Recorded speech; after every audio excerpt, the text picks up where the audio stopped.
Hi guys, it's Jordan from P&P Campers. I'm just going to be doing a handover video on this Elddis 185. It's actually a Sunseeker model and it's based on the Peugeot Boxer chassis. So what I tend to do is I'll start under the bonnet, I'll then work my way all the way around the outside and then we'll go inside and show you what we've got in there as well. So under the bonnet we've got pretty much all of your sort of refillable items all on the left hand side here. So washer fluid at the back just here, power steering fluid and coolant, both of which you need to take off this little cover for if you want access to the top of them. Brake fluid just here to the right of that. Engine oil filling point is this one just here at the top of the engine, and your engine oil dipstick is the one just down here towards the front.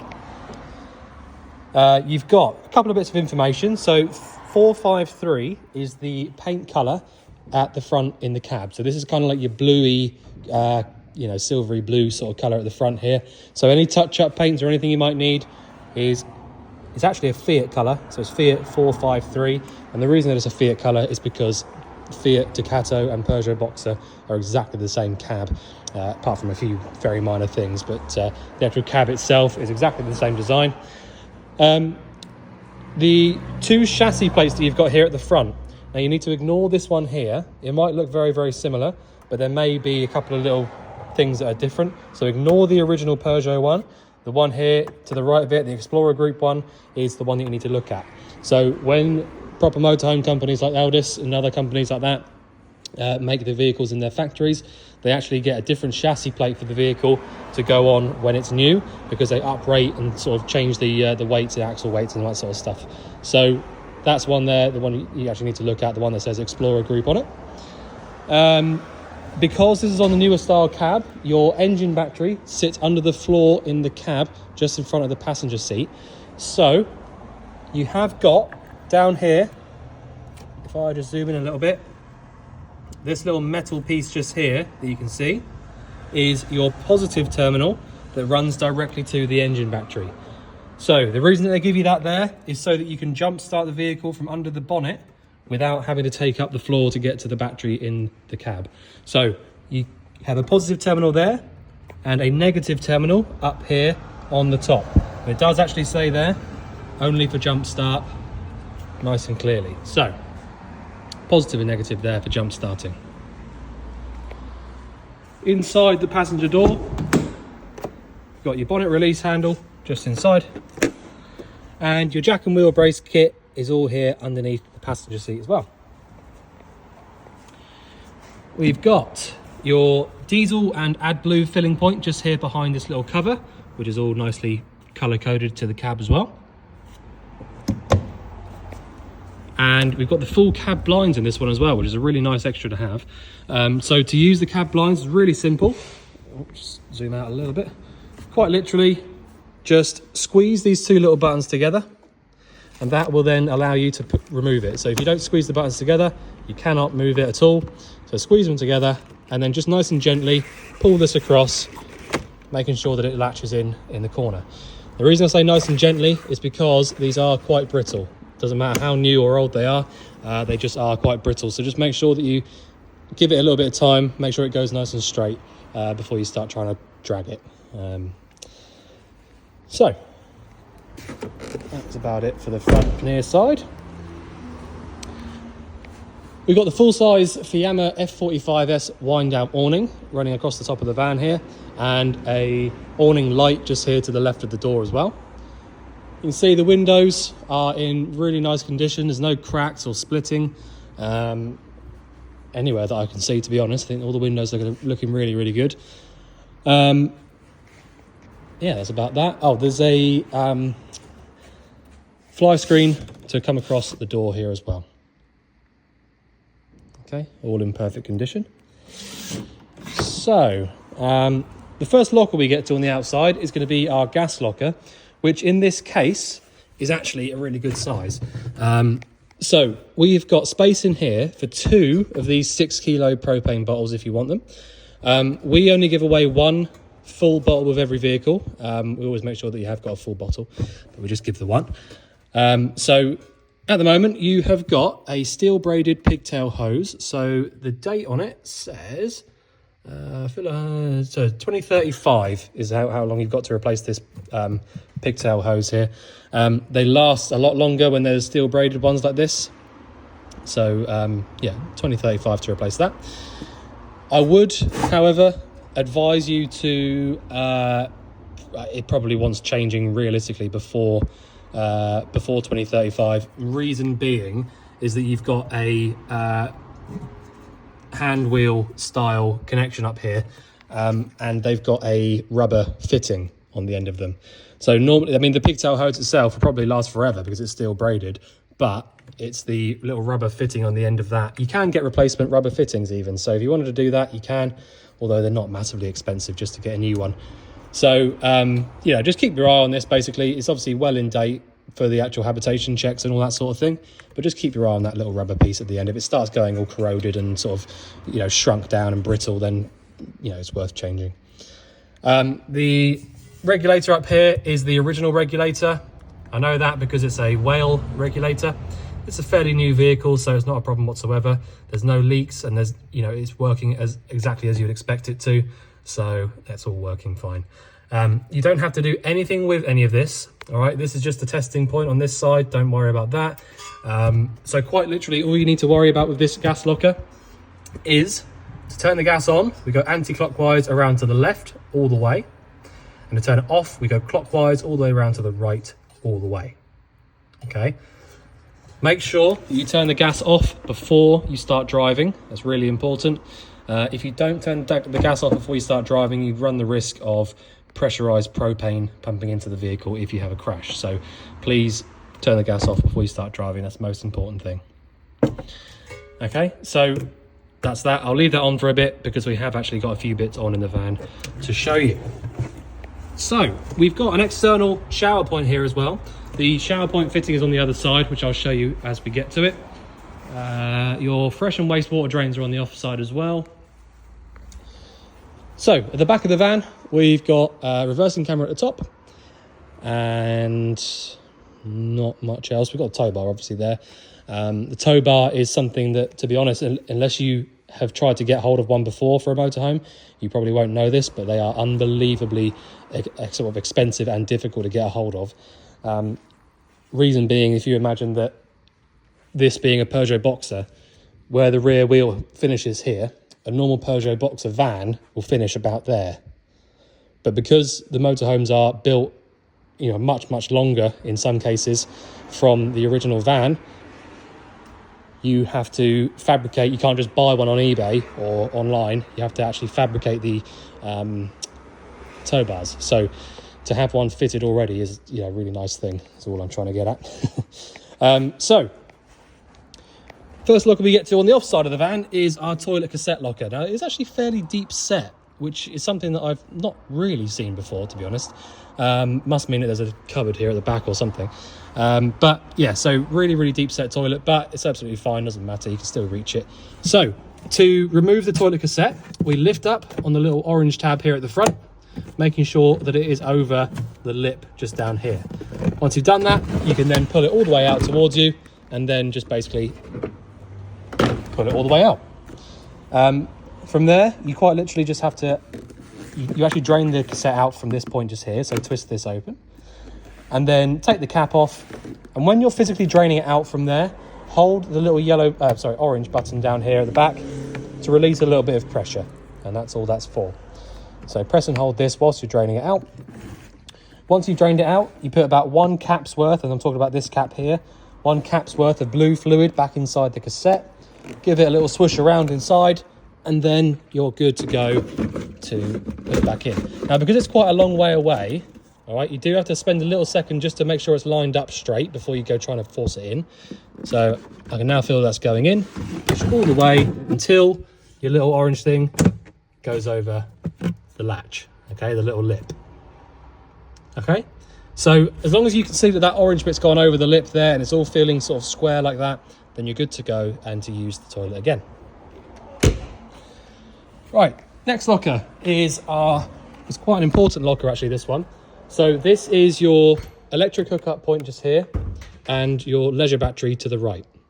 Okay, so basically if you do have access to a hookup cable, it's really handy to have that plugged in. The hookup is in right now, as you can see, and all it means really is that you don't have to worry about your battery voltage whatsoever. As soon as the hookup cable is plugged in, you can just forget all about that battery voltage, because the charger has sprung to life and it's powering up that leisure battery. Now, obviously, a leisure battery is designed to be able to be used at any time of the day, all the time. Okay, so you don't have to have the hookup cable in to use things, but it does mean that you don't have to worry about the voltage going down low. Okay, so just bear that in mind. If you don't have the hookup plugged in, then you will just have to keep your eye on the battery voltage every now and again, which I will show you how to do. That being said, the leisure battery is just here to the right of that. Okay, really easily accessible, and to remove it, you literally just undo this little strap here, which I'll just tighten up a little bit. Undo the little strap there and then pull the battery towards you. It literally takes seconds to get that out. To the right of that, we've got our freshwater filling point, which is locked up at the moment, so you just unlock it with the key and then you'll be able to twist it out. Your external shower point, which I showed you the fitting for in the gas locker, just take this little cap off here and then you'll be able to put the fitting on. Below that, we've got our wastewater drain off point. So turn it 180 degrees to go on and off. And we've got our freshwater drain off point just here underneath this as well. So again, 180 degrees turns it on and off. Blue is for fresh, grey is for waste. So further towards the front, we've only got one more thing to show you, which is these two vents just here. So if you've got the fridge, these are basically just access to the back of the fridge, okay? So fingers crossed you won't ever actually need to get in there, but if you ever needed access to the back of the fridge, that's where you would go to. And the only other thing to point out is that if you've got the fridge lit up on gas and you want to triple check that it's definitely working, you can come over here and put your hand over this vent just here. You'll feel lots of hot air coming out through that, and you will also see a little bit, depending on what sort of day it is, not today, but you'll see a little bit of condensation forming just above it as well.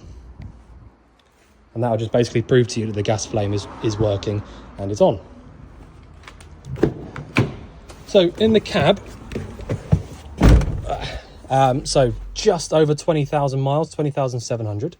Okay, so yeah, barely any miles whatsoever, to be honest with you.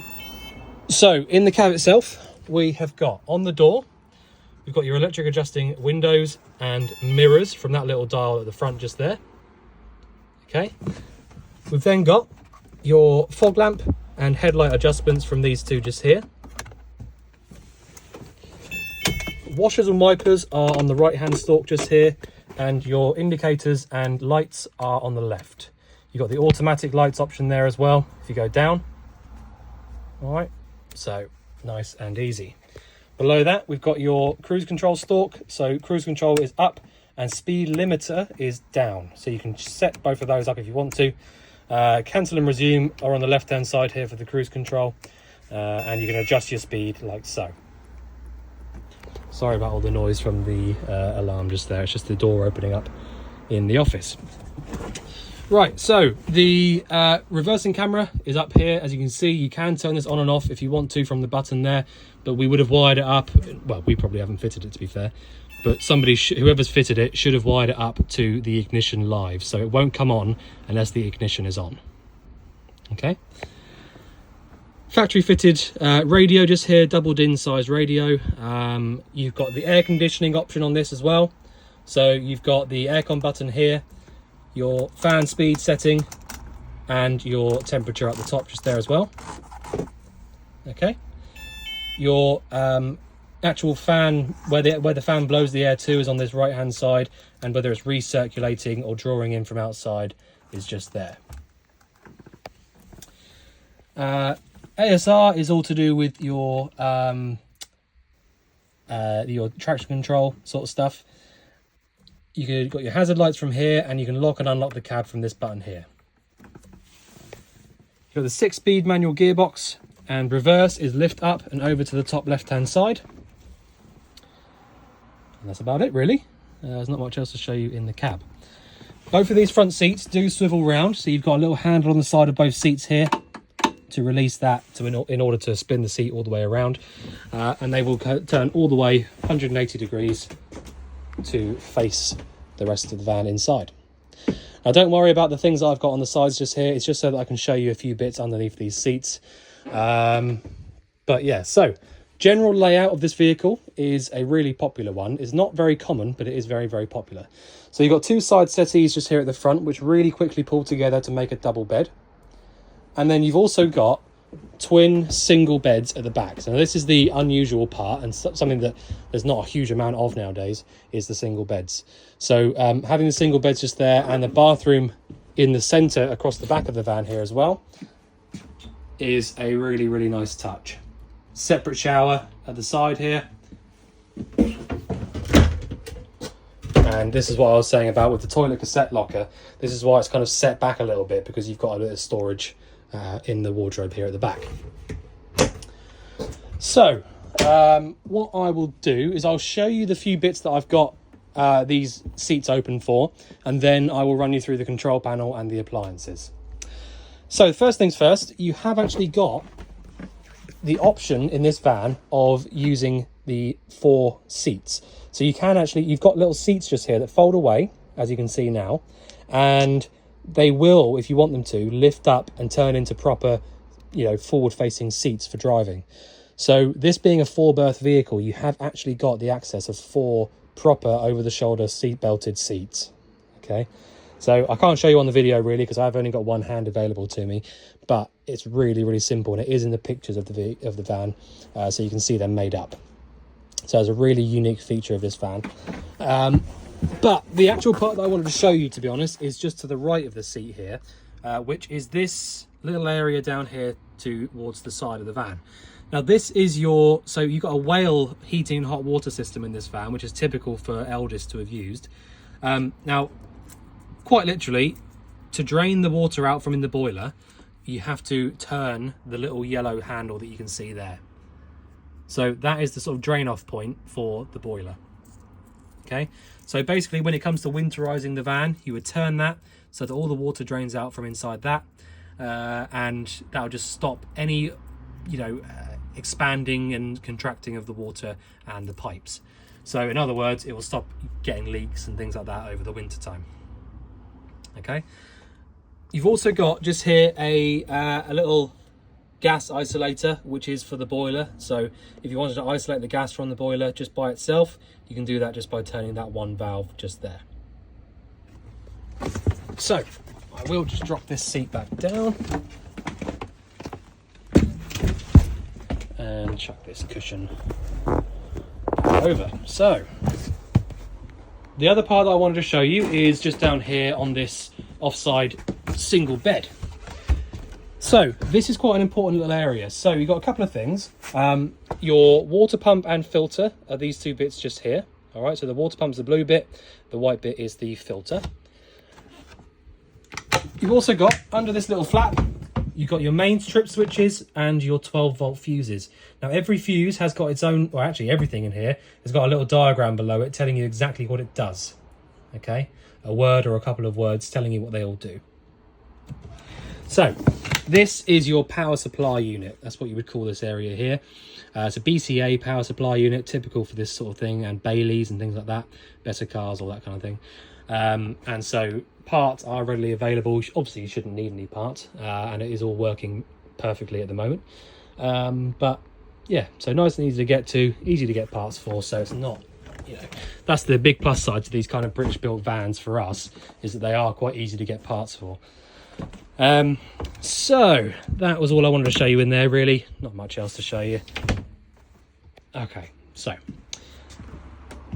the control panel for the van is just here to the left of the habitation door.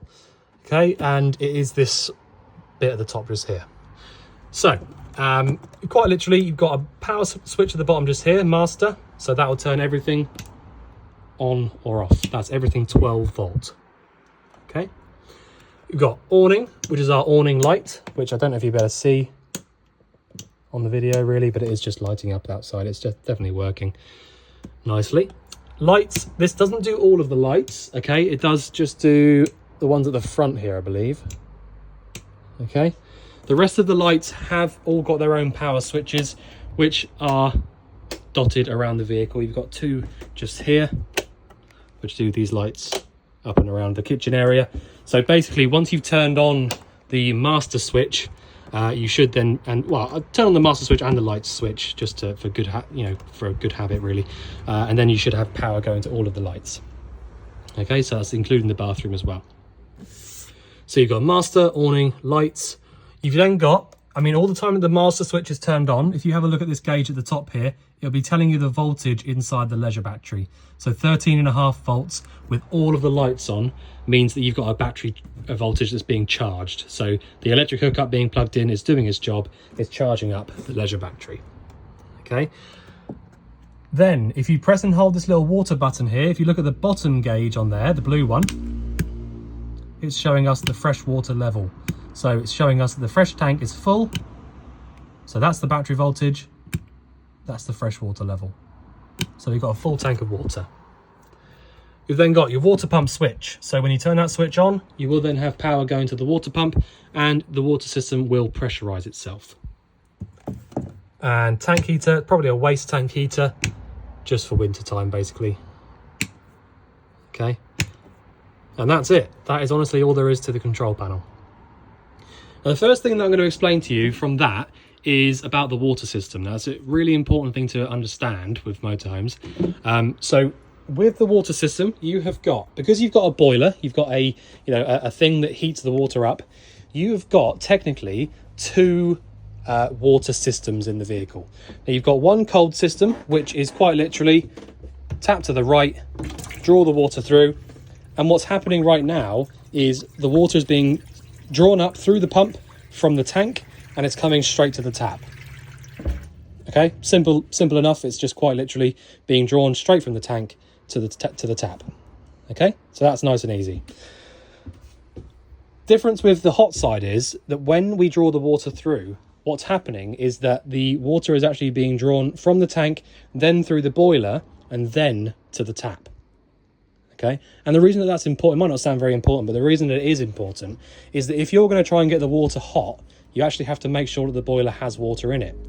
The only way to make sure that the boiler has got water in it is by drawing the water through on the hot side of the tap. If you draw the water through on the hot side of the tap and you don't get anything coming through, it's just coughing and spluttering and not really giving you much, it means that the boiler isn't full of water yet. Okay, so in that case, all you have to do, if you do find that you lift the tap up and nothing comes out, a couple of steps. First of all, make sure that you've got water in the tank. By doing that, we can see there we've got a full tank of water. So I know I've got water in the tank. Make sure that your water pump switch is turned on. And also make sure that you haven't turned that little lever down there that I showed you, which is the boiler drain off point. If you check those three things, then all you need to do is lift the tap up and just wait for the coughing and spluttering to stop and wait for the water to come through just like it is right now. So if the water comes through like this, nice and sort of solid like that, not coughing, not spluttering, and when you turn the tap off, the pump should turn itself off as well, which it did straight away, then the boiler is full. Okay, it's not possible for the pump to pump water to the tap on the hot side if the boiler isn't full. Okay, so that's the only way, and that's the best way to check that you've got water inside the boiler. Now, before I sort of carry on as well, just without trying to chew your ear off about it too much, the reason that it's so important to check that the boiler is full is because if we try and light the boiler up, which I'll obviously explain to you what I'm doing in a minute, but I'll turn the water heating on, all right, and then wait half an hour. Great. At the moment, I know for a fact that the boiler's full, so I'll have hot water. But if I turn the water heater on and there was no water inside the boiler, it's essentially exactly the same as turning on an empty kettle. It is exactly the same as that.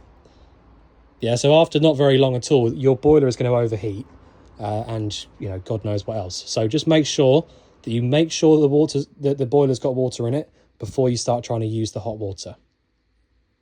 Okay? So, speaking of which, I will now show you how to use the hot water and the heating. So, if I just turn this to off. Now, basically, this whale system here, which is your heating and hot water, if you've got off and off written on here, then it means that they're both off. It means that your heating's off, and it means that your hot water is off.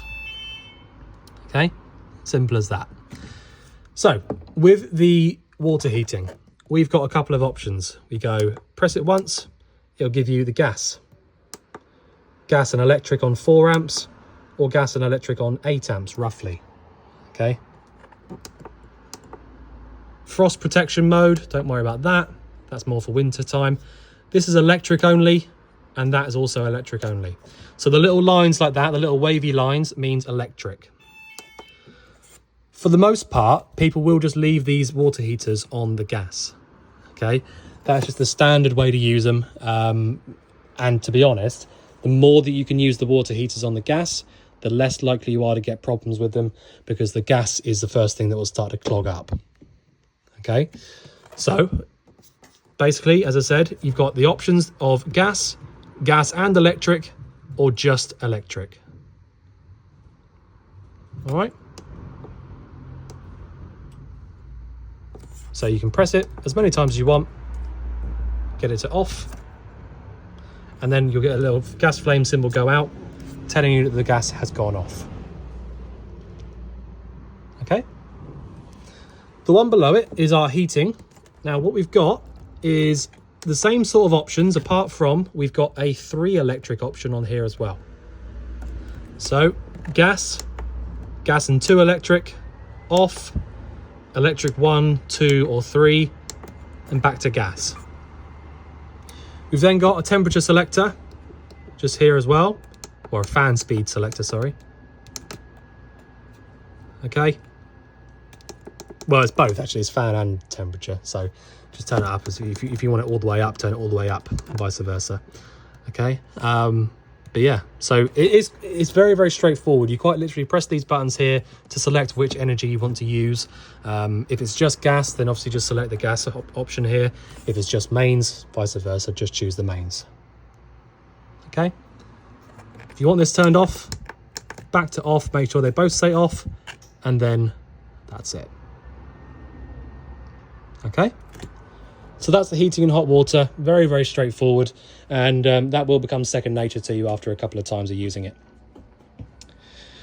Right, so if I just have a little look in the cupboards just to make sure there's nothing obvious that I'm missing. This is your paperwork for the vehicle in this brown folder here.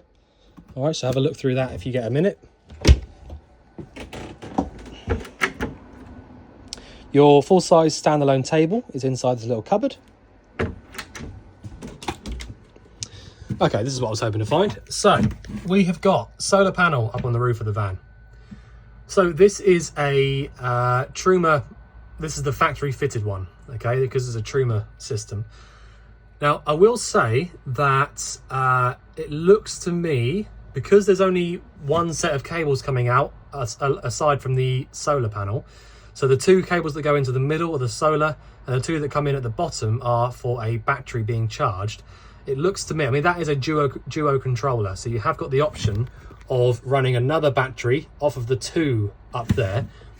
So it would be interesting in the future to have a little look, if you want to see if the engine battery is being wired up as well or not. So I don't know for a fact, without getting a voltmeter out and putting it outside on a sunny day, which it is not. I don't know whether or not the 2 batteries have been linked up with this one output or not. All right, but it would be interesting if you wanted to find out that in the future. It would be interesting to find out, because, you know, as I say, this being a duo controller, if it hasn't been wired up so that both batteries, leisure and engine, are being charged, then you can just run another cable from the 2 output there to the engine battery as well. But it's something you might have to have a little look into. It'll probably say it in the paperwork actually, but there you go. So that's your solar controller up there. You haven't got to do anything with that. Just leave it be, and it will do its thing.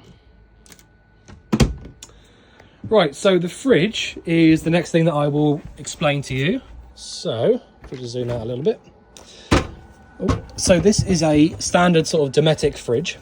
Okay, freezer compartment at the top just here, and there will be a little sign at the back just here telling you exactly what fridge it is. So it's an RM 8400, I think that says. Yeah. So again, parts readily available for these. They do need servicing every once in a while, mainly for the gas, just to sort of get rid of any, you know, carbon buildup or anything nasty inside the burner. So it can be worth doing that. We can do that for you here as well if you want to do, you know, we can do fridge servicing and all that sort of stuff. To be honest, it's one of those things that a lot of people would just leave it until they get a problem, which is fine. But it may mean that you'll need parts if you don't get it serviced every now and again, but it's not really a big problem. So, the way that you use these fridges, it's very, very simple, but can be sort of overcomplicated in the way that people explain them. Now, you've got three options on here. You've got off at the top, not really an option, but that's just where it is at the top there.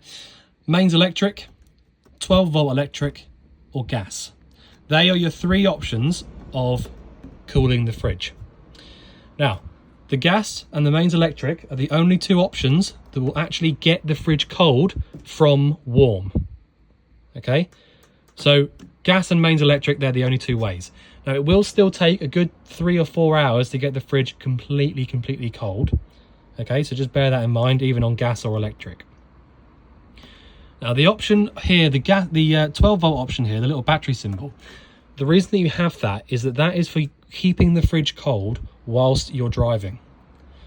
Okay, so you've got a split relay in this fan, or a split charger, which basically takes some power from the alternator, so whilst the engine's running, and sends it to the back here, to the fridge and to the leisure batteries, so that when you're driving, the leisure battery's being charged and you can use the fridge on 12 volt to keep it cold whilst you're driving. And you might be thinking, well, I don't really understand why that's necessary. Well, it's because you can't have the gas on when you're driving. It's a big no-no. And you can't have an electric hookup plugged in when you're driving. So neither of those two ways will work. So if you're going for a nice long trip, you need to keep the fridge cold, you need to leave it on 12 volt. If you are lighting the fridge up on the gas, you've got the gas area over here on the right hand side. Now you've got a little gauge on the right hand side here. If the orange handle is in the white on the left hand side, it means the flame is not on. So I've just turned it back off of the gas and put it onto mains. That's why the flame's gone out. So the flame is currently off. We've then got an ignition switch here, which you do have to push in fairly hard. It's the same on all of these fridges. And a gas valve. So to light the fridge up, we'll turn it back to gas, ignition, and gas valve. If we watch the gauge, sorry about my shaky hand, but you can see there it's going up into the green. And when I let go of the gas valve, it should stay. And there you go. So as long as that little arm there has gone up into the green and it stays there when you let go of those buttons, you're good to go. And that's it, lit up on gas. Okay. And that's it. That is how you use the fridge. So we have then got the cooking area. So we've got a 3-burner hob and a electric option here as well. Now the electric option will only work when your electric hookup is plugged in, and if it does come on, then you'll get a little red light come on just here.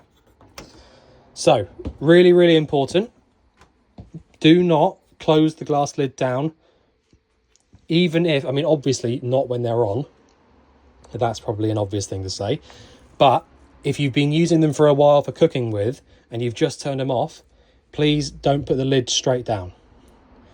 You need to make sure that this stuff cools down a bit before you put the glass lid down. Now, I know that it's glass and it is designed to get hot, but the trouble is when it's hot underneath and cold on top, that's when these glass lids shatter.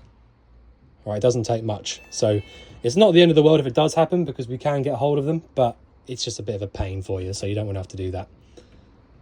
All right, so ignition for all 3 burners at the top is this button here on the front of the oven and grill. So they are all linked together. So that is the ignition for the 3 burners. We've then got grill down here, which is from this little left-hand one here, and oven down below that, which is from the right-hand one. So oven I can show you. Might take a few tries to actually go. There you go. Okay, that was just me turning it off, by the way. All right, so that is pretty simple stuff, really. Don't need to explain much more about it. Right, so you've got a mains powered microwave at the top just here. Now, because I've got the electric hookup plugged in, I will be able to use this. Probably a switch for it somewhere in here. Yep. Okay, so if you want to use that, you can do. It's just there if you want to use it. It would have been factory fitted, so yeah.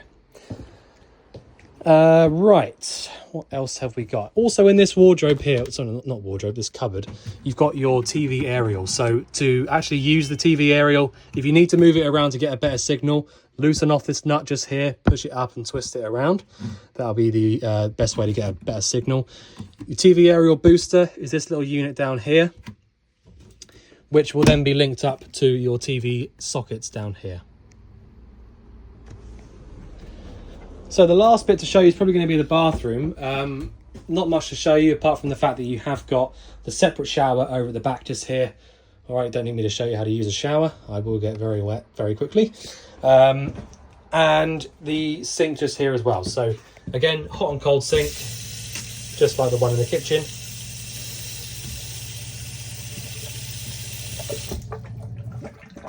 Okay.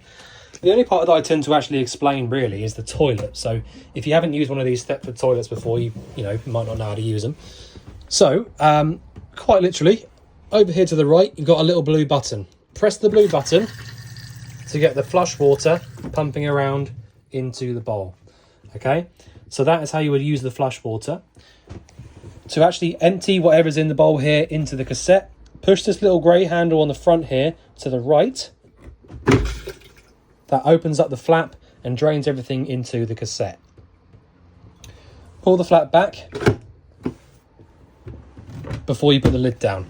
So the reason that you have to pull the flap back is that, two reasons really. One, if you don't want bad smells coming back up from the cassette into the van, then you have to pull that flap back over because it will just come back in. And also, if you put the flap over to the right-hand side to drain it, it will not allow you to take the cassette back out from outside. It will be locked in position. So, yeah, that is the reason why. Your light switch is this one here. Little pull cord. And I think, to be honest, that is about it. I can't think there's much else for me to show you. If there's anything you think I've missed out or anything you want going over again, just give us a shout. But otherwise, we look forward to seeing you soon. Thanks very much.